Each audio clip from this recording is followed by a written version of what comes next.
IPL 2026 സീസണിൽ ചെന്നൈയുടെ കഷ്ടകാലം തുടരുന്നു. തുടർച്ചയായി മൂന്നാമത്തെ മത്സരവും തോറ്റ ചെന്നൈ പോയിന്റ് പട്ടികയിൽ അവസാന സ്ഥാനക്കാരായി തുടരുകയാണ്. ഇത്തവണ ചിരവൈരികളായ ബാംഗ്ലൂരിനോട് 43 റൺസിൻ്റെ കനത്ത തോൽവിയാണ് വഴങ്ങിയത്. RCB നേടിയ 250-3 എന്ന പടുകൂറ്റൻ സ്കോർ പിന്തുടർന്ന ചെന്നൈ 207 റൺസിന് ഓൾ ഔട്ടാവുകയായിരുന്നു. 25 പന്തിൽ നിന്ന് 70 റൺസ് നേടി മത്സരം CSKയുടെ കയ്യിൽ നിന്നും തട്ടിയെടുത്ത ടിം ഡേവിഡാണ് പ്ലെയർ ഓഫ് ദ മാച്ച്. ഇന്ന് ടോസ് വിജയിച്ച ചെന്നൈ എതിരാളികളെ ബാറ്റിങ്ങിനയക്കുകയായിരുന്നു. 5-ാം ഓവറിൽ 28 റൺസ് എടുത്ത കോഹ്ലിയെ മടക്കി കംബോജാണ് ആദ്യ വിക്കറ്റ് ചെന്നൈക്ക് നേടിക്കൊടുത്തത്. 2-ാം വിക്കറ്റിൽ സാൾട്ട് പടിക്കൽ സഖ്യം അനായാസം ബാറ്റ് വീശിയതോടെ RCB മികച്ച സ്കോറിലേക്ക് നീങ്ങി.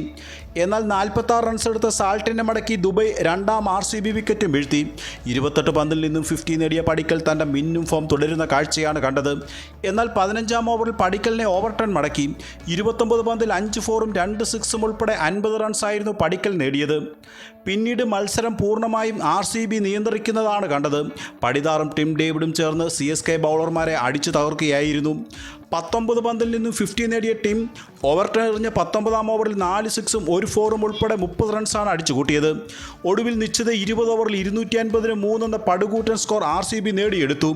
25 പന്തിൽ 3 ഫോറും 8 സിക്സും സഹിതം 70 റൺസുമായി ടിം ഡേവിഡും 19 പന്തിൽ 1 ഫോറും 6 സിക്സും സഹിതം 48 റൺസുമായി പടിതാറും പുറത്താകാതെ നിൽക്കുകയായിരുന്നു. അവസാന 4 ഓവറിൽ 97 റൺസാണ് RCB ബാറ്റർമാർ നേടിയെടുത്തത്. മറുപടി ബാറ്റിങ്ങിനിറങ്ങിയ ചെന്നൈക്ക് ആദ്യ ഓവറിൽ തന്നെ ക്യാപ്റ്റൻ ഗെയ്ക്വാദിൻ്റെ വിക്കറ്റ് നഷ്ടമായി. 2-ാം ഓവറിൽ മാത്രമേ 1 റണ്ണുമായി ഭുവനേശ്വറിന് മുമ്പിൽ കീഴടങ്ങി. ഒരു ഓവറിന് ശേഷം 9 റൺസുമായി സഞ്ജു സാംസണും തിരിച്ചു കയറി. ജേക്കബ് ഡഫിയെ 23 റൺസ് അടിച്ചുകൂട്ടി ചെന്നൈ തിരിച്ചടിച്ചതോടെ മത്സരം കൂടുതൽ ആവേശകരമായി മാറി. വെറും 24 പന്തിൽ നിന്നും 50 നേടിക്കൊണ്ട് സർഫറാസ് ഖാൻ മികച്ച ബാറ്റിംഗ് പ്രകടനമാണ് പുറത്തെടുത്തത്. എന്നാൽ പവർ പ്ലേക്ക് ശേഷമുള്ള ആദ്യ ഓവറിൽ തന്നെ ഖാൻ സ്റ്റംപഡായി മടങ്ങി. 25 പന്തിൽ 8 ഫോറും 2 സിക്സും ഉൾപ്പെടെ 50 റൺ സർഫറാസ് ഖാൻ നേടിയിരുന്നു. അതേ ഓവറിൽ തന്നെ കൃണാൽ പാണ്ഡ്യ കാർത്തിക് ശർമ്മയെ കൂടി മടക്കിയതോടെ ചെന്നൈ പരാജയം ഉറപ്പിച്ചു. എന്നാൽ 7-ാം വിക്കറ്റിൽ ഓവർടൺ പ്രശാന്ത് വീർ സഖ്യം മികച്ച പ്രകടനത്തിലൂടെ ചെന്നൈക്ക് പ്രതീക്ഷകൾ നൽകി.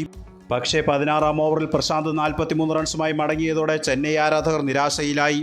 ഒടുവിൽ 19.4 ഓവറിൽ 207 റൺസിന് ചെന്നൈ ഇന്നിംഗ്സിന് വിരാമമായി. 2022 മുതൽ ചെന്നൈക്കെതിരെ നടന്ന 6 മത്സരങ്ങളിൽ 5-ലും വിജയിച്ച് RCB ചെന്നൈക്കെതിരെ തങ്ങളുടെ ആധിപത്യം ഉറപ്പിച്ചിരിക്കുകയാണ്. മറ്റൊരു വീഡിയോയുമായി വീണ്ടും കാണാം. നന്ദി.